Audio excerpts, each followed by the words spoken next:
Tomorrow is chasing new adventures and following them everywhere. Fly Emirates.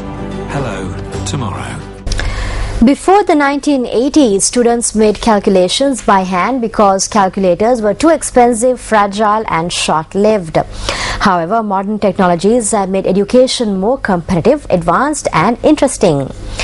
News First Zulfiq Farzan reports on how new media has transformed education. On a recent tour to the United States, News First got a first-hand experience of how technology devices have revolutionized learning. Here at the Brier Creek Elementary School in North Carolina, children are seen using iPads, tablets and smart boards in the classroom.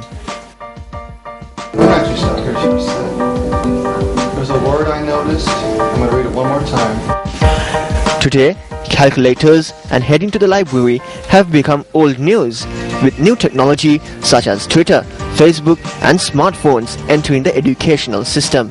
One of the best places to give each student a voice is through social media.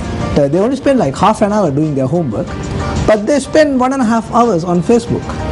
What happens is, if there are places that students like to visit, why not use them as a place? Why not use these as places for students to collaborate during education? So that's the general theme. Social networking sites allow students to explore their interests on a global scale and discuss their interests with a wide range of people.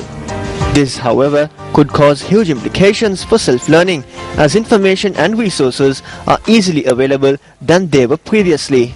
When I say the concept of the inverted classroom, if you remember any of your classes that you took or I took as a student, you might recall that about 45 minutes of the lecture would be spent on the theory.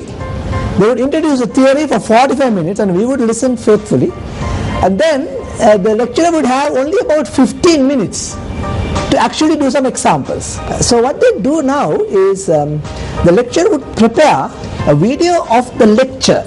He or she would actually put the video up on YouTube, and the students, and then they can take a look at it at home. And then what do you do in the class? Well, now once you come to the class, you have the full hour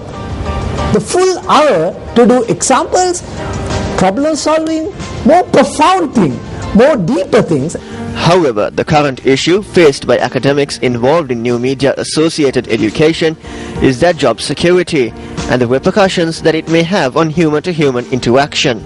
Who are four people sitting in a crowded room, like for dinner, on a dinner table, say, right? And they are not talking to each other, but they are just SMS and text. It's a very artificial. It's a cyber world, and as you say, the interaction between human beings get lost, and you become kind of an electronically addicted person, and that is not good at all.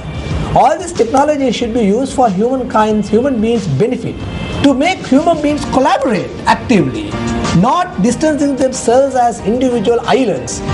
Hopefully, educational institutions will successfully wed academia and technology, allowing students to learn in new and innovative ways.